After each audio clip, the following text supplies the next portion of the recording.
Bien,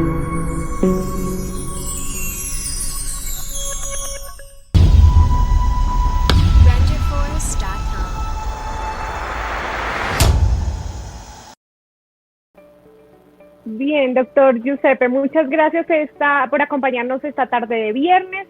Esperamos que nos ayude a resolver todas las dudas acerca del tema que tenemos por preguntarle, pues las personas están muy ansiosas por escuchar su opinión acerca del análisis de George Soros y la destrucción de Occidente. Entonces, ¿qué le parece si empezamos con la entrevista? Jennifer. Con mucho gusto. Muchas gracias, doctor Giuseppe. También le agradecemos a los que se han conectado para nuestra entrevista, nuestro especial de viernes con un súper invitado, el doctor Giuseppe Nochera. Y antes de ello quiero contarles quién es el doctor Giuseppe. Es ciudadano italiano, nació en Nápoles, es analista político internacional. También pues ha asesorado a distintas empresas en los países de Alemania, Brasil, Bélgica, Inglaterra, Venezuela, Chile, Colombia, Ecuador, Perú y de igual forma en Italia. Así que es un gusto tenerlo nuevamente con nosotros, doctor Giuseppe, hablando de este tema sobre George Soros y su destrucción en Occidente. Así que, en primer lugar, queremos preguntarle quién es George Soros y de dónde sale la fortuna de este empresario. Here. Well, I chose the West because I sought for freedom. But to be frank, I came to America to make money. Well, Bueno, es la pregunta fundamental. ¿Quién es George Soros? George Soros es una personita que tiene una historia muy peculiar porque inclusive yo lo catalogo a él como una incongruencia, porque él vivió todo el tema del socialismo y el comunismo en Hungría, escapó de allí para finalmente fundar fundaciones, volverse un magnate, fundar fundaciones en pro de la gente y otra vez volver a apoyar modelos socialistas, ¿no? Parece, no sé, a veces parece una suerte de masoquismo, digo yo, ¿no? Se da uno mismo, sale del problema, llega a otro país, hace un futuro, hace un nuevo camino, te vuelves millonario y vuelves a apoyar el mismo sistema que te estuvo oprimiendo cuando saliste de que eras niño, ¿no? Ese es más o menos el resumen de George Soros, quien no se llama así. Originalmente el apellido de él es Schwartz, S-C-H-W-A-R-T-Z, ¿sí?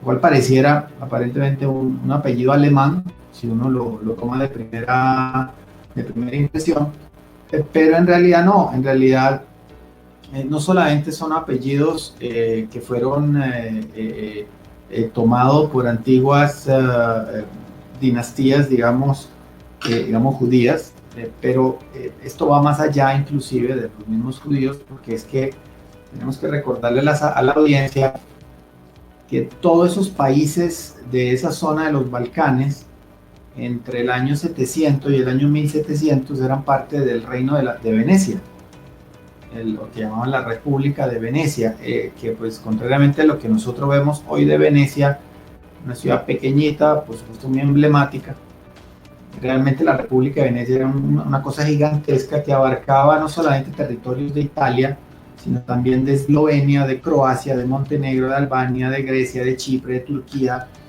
de Ucrania y una partecita también, por supuesto, de Hungría, ¿no?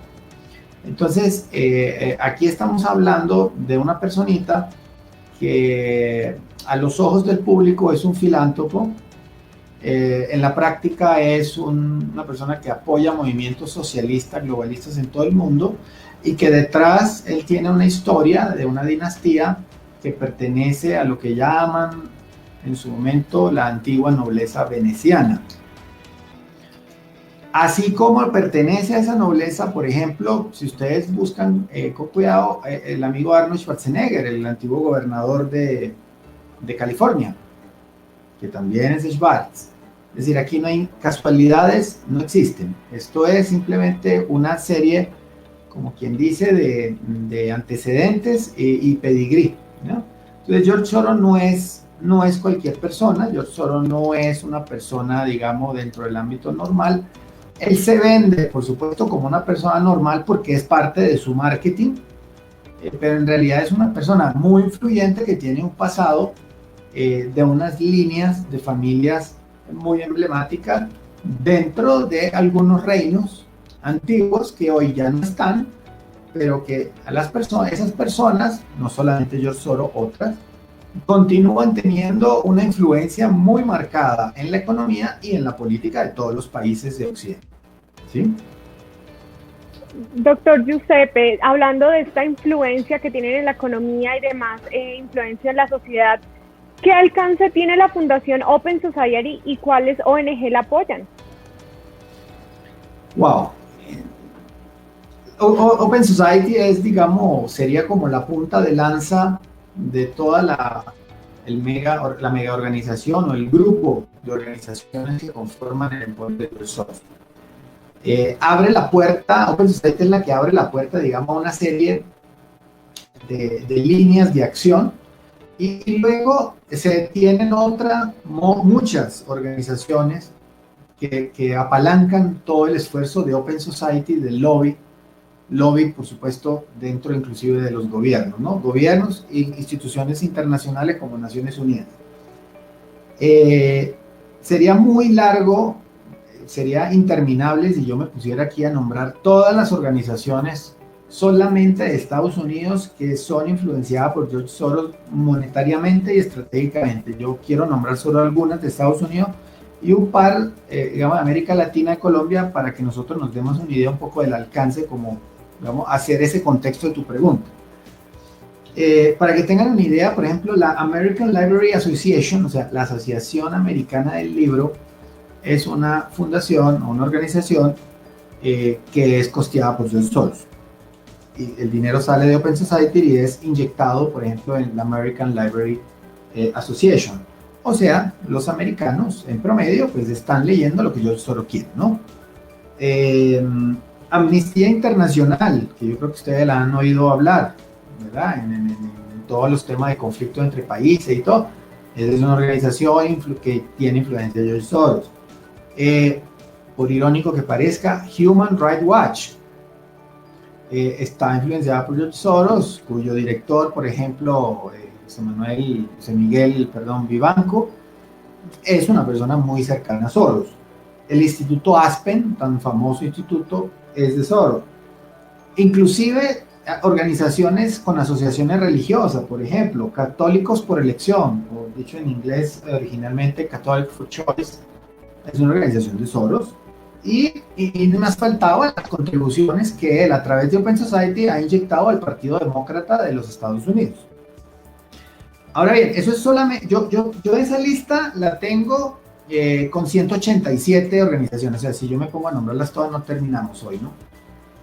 De esas 187 organizaciones se desprenden los subsidios y ayudas que se dan a las organizaciones de América Latina, o sea, de acá de nuestros países, ¿sí? Entonces, por ejemplo, solamente para nombrar un par, de acá de Colombia, ¿no? Por ejemplo, el Centro de Estudios de Seguridad y Drogas de Colombia lo fundó George Soros, ¿ok? Y la ONG de Justicia también, ¿sí? Y podría seguir nombrando. Es decir, la influencia del señor es absolutamente fehaciente. Es decir, no hay que entrar y no hace falta buscar mucho para entenderlo, sino que eso está prácticamente a la vista. No hay ningún recelo ni ningún descaro en mostrar eso. Él tiene una influencia política, mediática y estratégica dentro del ámbito nacional de América Latina y del mundo. Doctor Nochera, ¿qué influencia tiene la familia Gilinski en toda esta labor y todos estos apoyos que está recibiendo George Soros? Jennifer, yo en este momento, en el año 2020, no podría yo decirlo con claridad. Yo lo que te podría decir de cierto es que hasta finales de la década de los 90, prácticamente llegando al año 2000, George Soros, a través de su grupo empresarial, compró el 14% de Bancolombia. te lo doy así como un hecho, porque eso hay prueba y hay estatus y hay balances, y etcétera, y hay pruebas de esto. Doctor, también la revista Semana, según tengo entendido, compraron la revista Semana. Es muy probable que de manera indirecta, porque digamos Semana, El Tiempo, El Espectador, recordemos que ellos, digamos que ahí tú estás entrando en otro renglón muy estratégico, que es la parte mediática. Entonces ese renglón de pronto no van a encontrar un subsidio, digamos, directo, digamos, un depósito directo, sino que probablemente hay una conexión entre esos medios que tú acabas de mencionar de Semana y que yo complementé de Semana, etcétera, con los reales dadores de la información, los dadores de la verdad, que generalmente son en el hemisferio occidental el New York Times y el Washington Post, cuyas noticias son traducidas literalmente por nuestros periódicos y puestas sin ningún recelo traducidas, y las matrices de esos dos, que también son influenciadas por Soros, que es AAP y AFP, o sea, Associated Press y AFP, la de Canadá. Entonces, esa estructura, como tú bien acotas, como tú bien ves, a veces no necesariamente es una injerencia directa, sino a través, digamos, de un tercero o de un cuarto. Doctor Giuseppe, gracias. ¿Cuál considera usted que es la influencia de la teoría del nuevo comercio internacional de Paul Krugman y la nueva economía de Joseph Stiglitz? Wow. Mira, todos esos modelos, inclusive yo los estoy analizando en este momento. El de Stiglitz, que ya lo conocíamos, ahora el que viene, digamos, de este señor, él ha creado un nuevo modelo que llaman economía internacional, creo. Entonces estoy empapándome de ese tema, de lo que yo he podido ver, igual que los modelos antiguos, digamos, todos tienen huecos en las cosas más pragmáticas de esta vida. Por ejemplo, ahí nadie toma en cuenta qué pasa con los lobbies, es decir, qué pasa cuando yo como gobierno tengo un lobby y entonces le entrego el negocio a Laura y no se lo entrego a Jennifer porque Laura hizo lobby. Entonces, a mí me parece que todas esas teorías son excelentes, pues, para hacer casos de estudio en las universidades y hacer debates, digamos, inteligentes sobre el destino de los países. Pero muchas veces lo que yo he visto es que ninguno de esos modelos toma en cuenta la parte pragmática del asunto del comercio.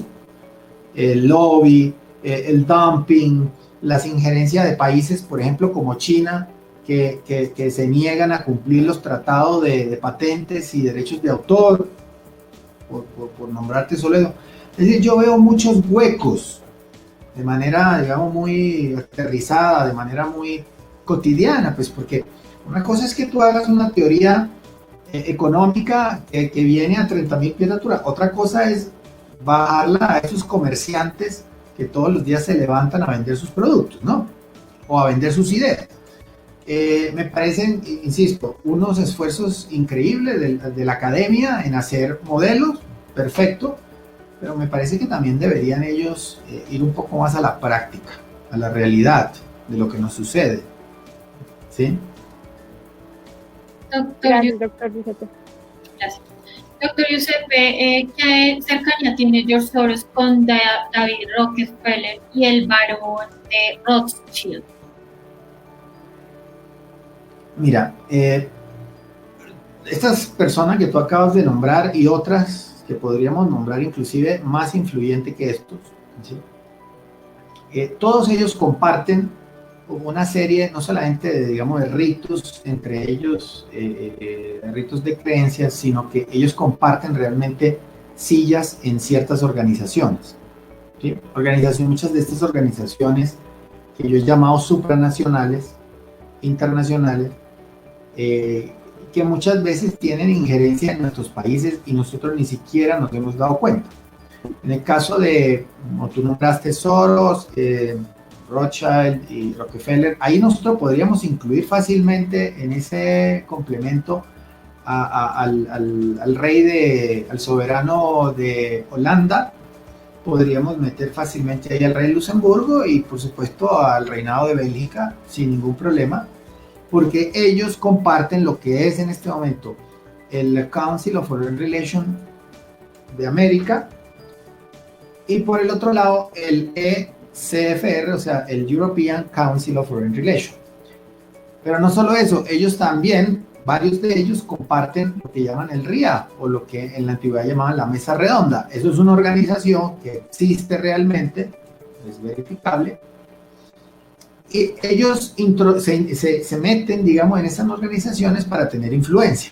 Entonces, en esas organizaciones generalmente se encuentran estos magnates que tú acabas de nombrar, más las realezas europea, asiática y las pocas africanas que quedan, es para tratar de influir en los negocios y en la política, que al final son los dos motores que mueven los países, ¿no? Doctor Giuseppe, hablando de toda esta influencia política que tiene esta persona, ¿usted considera que hasta dónde puede llegar el poder de este señor Soros en la política colombiana, que la directora en el país de la Open Society Foundation sea actualmente vicecanciller del país del gobierno de Iván Duque, pese a que ha habido algún cambio en el titular de la Cancillería? Es totalmente correcto, Laura. Para mí es una clara injerencia de las organizaciones de Soros y otros, no solamente Soros, en la política colombiana. Pero muchas personas siguen pensando que hay una independencia de poder, respetable lo que piense la gente, pero como tú bien lo acabas de mencionar, las evidencias están mostrando exactamente lo contrario. Y así como nosotros estamos viendo que, como tú lo acabas de mencionar, la vicecanciller, digamos, que fue una persona activa del board de Open Society, pues hace 2 días salió en los medios que Juan Manuel Santo fue nombrado miembro de la junta de la Rockefeller Foundation. Entonces siempre llegamos a los mismos con los mismos, ¿no? Entonces pareciera, no quiero, digamos, colocar a todos los políticos en el mismo saco, porque pues, no estaría bien, pero pareciera que muchos políticos de Latinoamérica pues, se sienten tranquilos bajo esas alas. Y ahí es la pregunta que hay que dejar aquí en el aire no solamente para los colombianos, sino para venezolanos, para argentinos, para brasileros también, no se crean, los brasileños no se salvan tampoco, ¿no? Bueno, ¿y dónde está la independencia de poder entonces? ¿Sí? Porque, por ejemplo, en Brasil, al día de hoy, no, Brasil 2020, no te estoy hablando del Brasil de la década del siglo XIX, no, te estoy hablando del Brasil del siglo XXI. Hoy en día, pues todavía el nieto del antiguo emperador de Portugal es uno de los principales senadores en Brasilia, ¿no? En el Congreso. Entonces, ¿hasta dónde realmente estamos hablando de independencia y poder? ¿Hasta dónde nuestros países son realmente independientes y hasta dónde pues nuestros políticos están siguiendo alineamiento de personas que no son ni colombianos, ni brasileños, ni venezolanos, ni ecuatorianos? ¿Sí? Aquí ni siquiera estamos hablando de nacionalismo, estamos hablando sencillamente de una independencia de poderes. Ya me estoy saliendo inclusive del discurso de si es nacionalista o es globalista. No, si está en Colombia, pues se supone que los gobernantes deberían ser absolutamente independientes de la toma de decisiones, pero eso no lo estamos viendo. Y lo peor es que cuando yo me pongo a revisar, Jennifer y Laura, Argentina, Brasil, Ecuador, Paraguay, Uruguay, pues yo encuentro los mismos patrones. Y eso hay que levantar una alerta, porque no estamos ni cerca de esa independencia de poder que todos quisiéramos, evidentemente, ¿no? Doctor Giuseppe, para cerrar nuestra entrevista, ¿por qué los noticieros nunca hablan de George Soros si es uno de los hombres más ricos del mundo y además es patrocinador de campañas políticas en Europa, en Estados Unidos, e incluso apoyó la fundación del Partido de la Renovación Democrática de Diego Checopar en Chile? ¿Por qué cree que nunca refieren a George Soros? Jennifer, por la misma razón por la cual, por ejemplo, el soberano Carlo de Borbón, Sicilia, maestro de la Orden Constantiniana de San Jorge, nunca sale en las noticias. Es decir, las personas que gozan de cierto poder, realmente poder, por lo general no les gusta salir mucho en público. Y así, esto ya es una suposición mía, que puede no ser verdad, pero la voy a colocar porque me parece una conclusión lógica. Si yo tuviera el poder, pero no quiero mostrarme tanto en el público, pues yo sencillamente direcciono a esos medios a los cuales yo subsidio para que no hablen tanto de mí, que me mantengan al margen. Si hay que hablar, que hablen lo mínimo, que no den detalle de mi vida, que no den mucho detalle de mis historias, que no den detalle de mi linaje, por ejemplo, que no den detalle de mis títulos nobiliarios, por ejemplo. ¿Por qué? Porque realmente no sería una información que yo quisiera que divulgaran. Pienso que esa es la lógica que ellos aplican, que Soros aplica, pero que un centenar, 2, 3, 4, 500 personas similares a Soros aplican constantemente en el día a día. Jennifer. Gracias, doctor. Doctor Giuseppe, muchas gracias por toda esta participación. Nos comentan, por ejemplo, en vivo, Blanca Villamizar, los dineros de Soros y legalización de drogas atrae políticos sin escrúpulos en la TAM. Lo están viendo pues diferentes personas. Nos dice, por ejemplo, Rafael Augusto, Mauricio Herrera, ¿qué nexos tendría Noticias 1 con George Soros? ¿Podría respondernos esta pregunta para uno de nuestros usuarios, por favor? No sabemos, habría que investigar. Seguramente si existe, debe haber alguna evidencia. No, la verdad no lo he investigado. Pero la influencia de Soros en Colombia es impresionante. Tanto es así que hay una empresa en Antioquia que tiene una licencia con la mayor distribución de marihuana medicina y es de Soros. Y esa licencia se aprobó durante el gobierno de Juan Manuel Santos. Con Blanca Villamizar, que creo que entró allí a opinar, un saludo, y sí, tiene razón. Esos dineros están permeando todos los estratos sociales y políticos, ¿sí?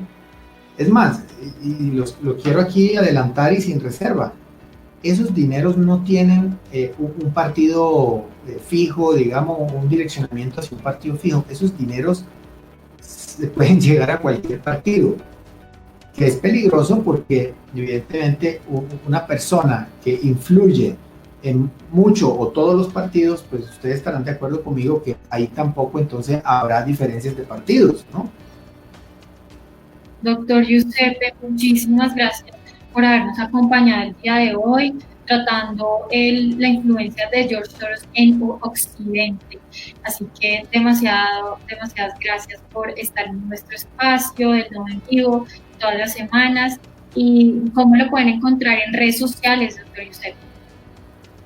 Gracias, Jennifer. Mis redes sociales, @Giuseppe Nock en Twitter, Facebook, Instagram, Gap, Pinterest, etcétera.